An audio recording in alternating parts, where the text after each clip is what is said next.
O assunto são as eleições municipais de 2024. O que nós observamos após as apurações em Minas Gerais, em número de prefeituras conquistadas pelos partidos políticos, é o retrato bem apropriado, bem proporcional do que se verifica em todo o Brasil, com a única exceção do Partido Socialista Brasileiro, que em Minas não foi bem, mas no Brasil foi muito bem, inclusive elegendo o prefeito de Recife, João Campos, que é uma das maiores promessas, até pela juventude e pela força da reeleição obtida, com mais de 70% dos votos, com alta perspectiva de futuro até para voos nacionais.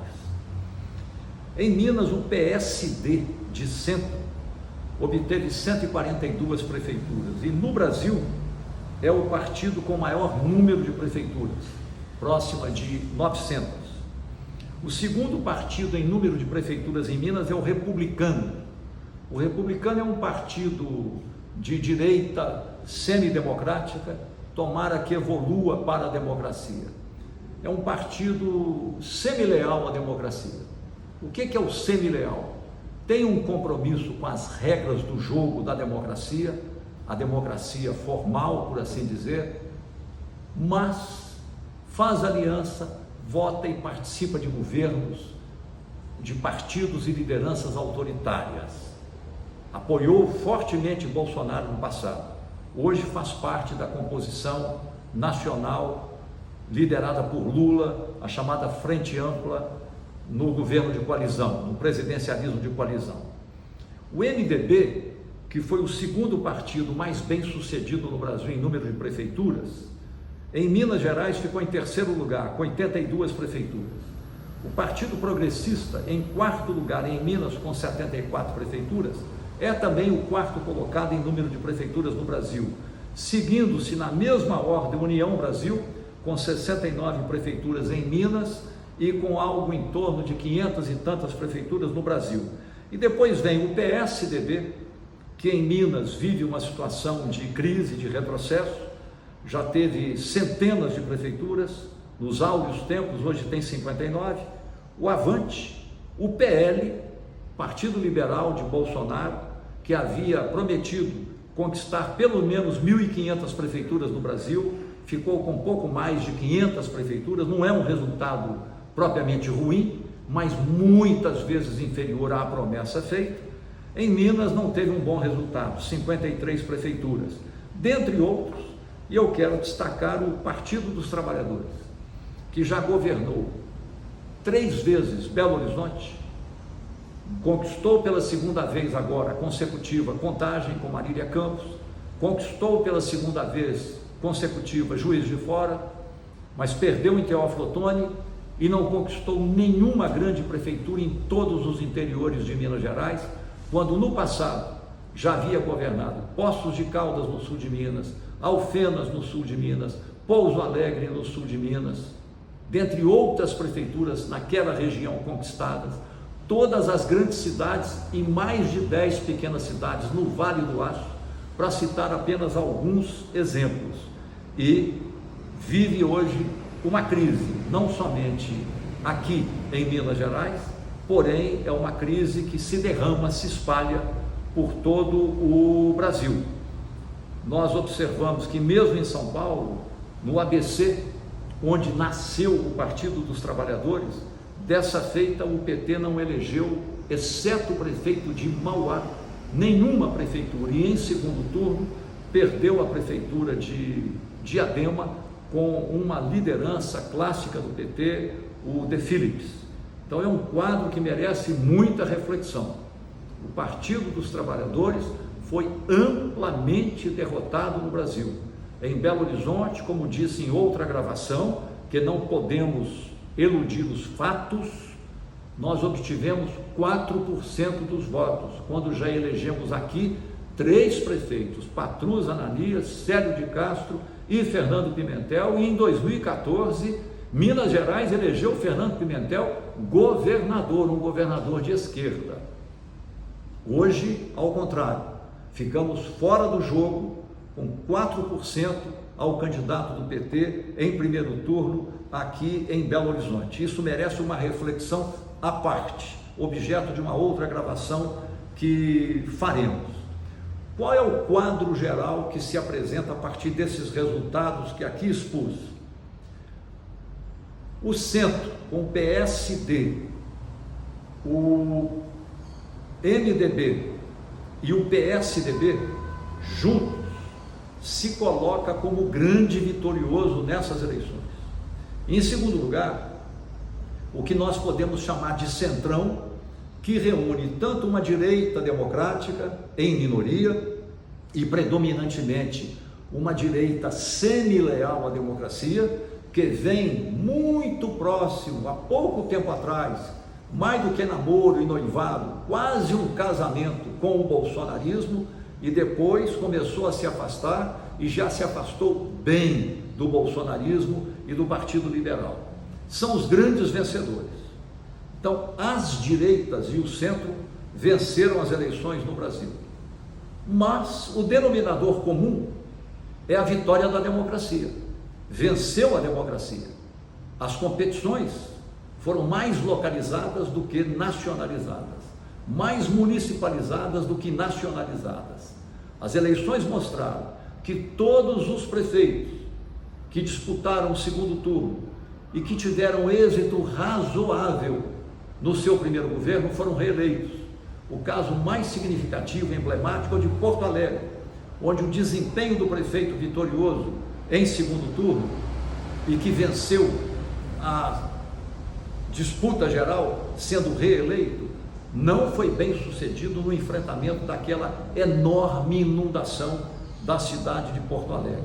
Seja como for, venceu, foi reeleito e derrotou a candidata do PT por uma margem de diferença muito alta. Derrotou a candidata do PT em Porto Alegre. Então Porto Alegre é conservadora? Porto Alegre é anti-esquerda? Porto Alegre rejeita o PT? Vamos lembrar? Porto Alegre, com a redemocratização, após a fundação do PT, elegeu do PT, que eu me lembro aqui agora, Olívio Dutra, Raul Anglada Ponte, Tarso Genro, pelo menos três, não me lembro se algum deles chegou a ser reeleito, foram eleitos prefeitos de Porto Alegre, e pelo menos 2 destes citados como prefeitos de Porto Alegre foram eleitos governadores do Rio Grande do Sul, Olívio Dutra e Tarso Genro, governaram o Rio Grande do Sul.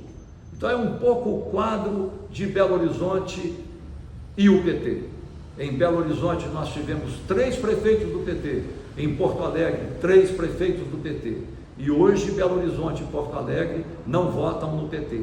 Hoje é um sinal para o PT calçar as sandálias de São Francisco e refletir com humildade sobre essa situação, para que volte a conquistar a confiança e o apoio político e eleitoral das maiorias das populações nessas cidades e em outras.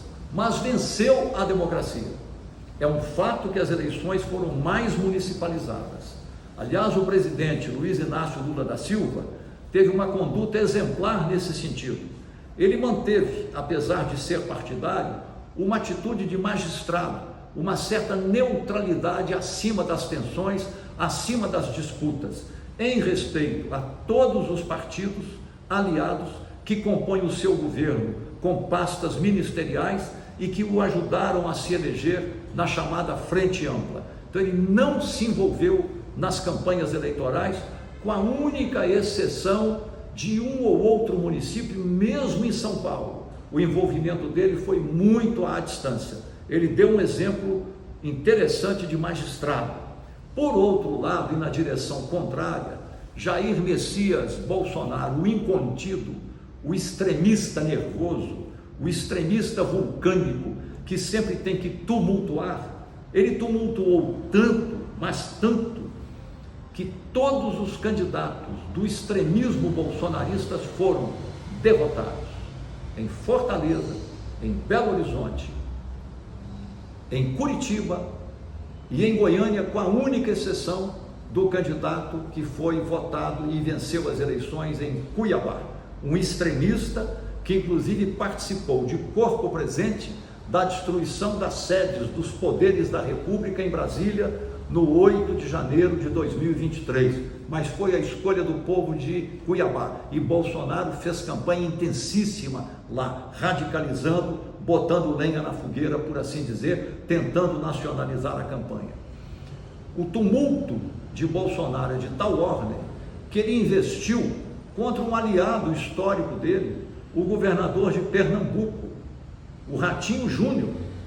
Ratinho Júnior lançou um candidato que foi eleito prefeito de Curitiba, juntamente com o atual prefeito Rafael Greca, e Bolsonaro, em oposição ao governador, para mostrar aqui quem manda sou eu, porque o governador do Paraná havia anunciado a possibilidade de disputar a presidência da República em 2026, e Bolsonaro não gostou nada de ter competidor na área, embora ele esteja inelegível por 8 anos por crimes eleitorais. A mesma coisa sucedeu em Goiânia. O governador Ronaldo Caiado é um aliado de Bolsonaro nas 2 eleições disputadas por ele para presidente. Aqui ele se elegeu em 2018 e aqui ele perdeu para Lula em 2022. Entretanto, Caiado apoiou Sandro Mabel e Bolsonaro meteu-se a indicar um outro candidato e foi para Goiânia, inclusive no dia da eleição, pegou um avião, foi para Goiânia e conduziu o candidato que ele apoiou à urna, acompanhando-o na sessão de votação, para afrontar Ronaldo Caiado, que também havia se apresentado como provável candidato a presidente da República. Aqui em Belo Horizonte, ao lado do derrotadíssimo Bolsonaro, nós tivemos um outro campeão de derrotas. Romeu Zema não só não teve nenhum protagonismo nos interiores, rigorosamente nenhum. Quem teve um grande protagonismo nos interiores foi Rodrigo Pacheco, grande vitorioso nos interiores. Aqui em Belo Horizonte, em primeiro turno, Romeu Zema apoiou o Tramonte. Tramonte é até uma pessoa de bem, mas estava mal acompanhado, inclusive Calil. Perdeu desidratando-se, e a maioria dos seus eleitores ficou com Fuad Noman. E no segundo turno, Romeu Zema encostou-se na candidatura do extremista, o jovem de mentalidade arcaica, que perdeu para Fuad Noman aqui em Belo Horizonte, o que resultou na segunda derrota de Romeu Zema aqui em Belo Horizonte e em Minas Gerais. Esse é Romeu Zema, o breve. Não tem nenhuma capacidade estratégica de formulação, aliás, ele não sabe o que é bem formulação, seja como for. Então é um quadro muito curioso, mas venceu a democracia. Há uma sensação entre todas as pessoas de alívio, de desradicalização. Aqui é preciso fazer uma distinção. A polarização política nas disputas interpartidárias e eleitorais é absolutamente desejável, merecedora de aplauso, elogiável, pois em política as pessoas têm que ter lados.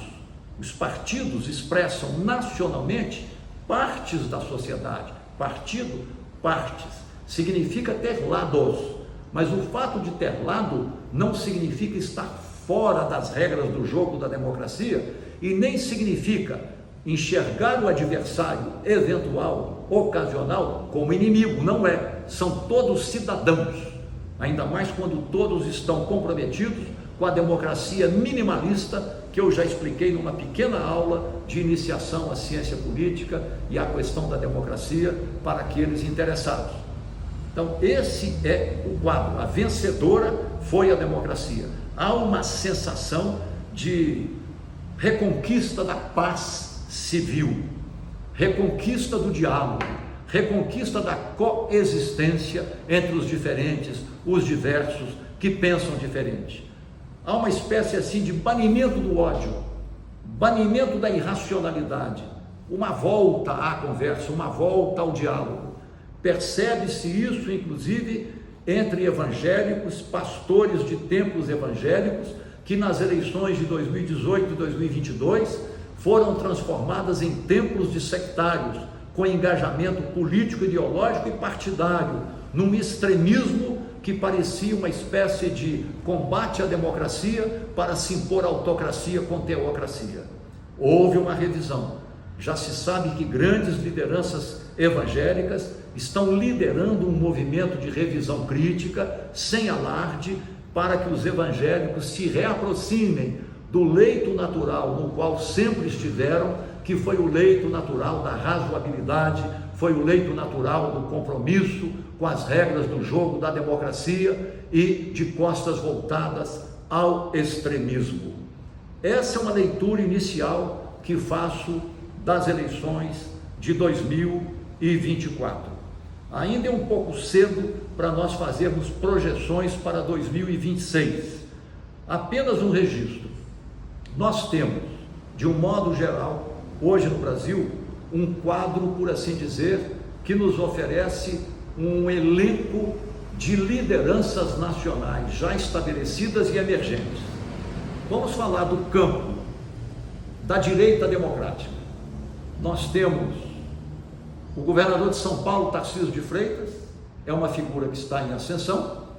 O governador do Paraná, que como gestor vai bem, não tem a projeção de Tarcísio, mas é um player que tem alguma perspectiva de futuro, reeleito já para cumprir o seu segundo mandato de governador, provavelmente será um senador.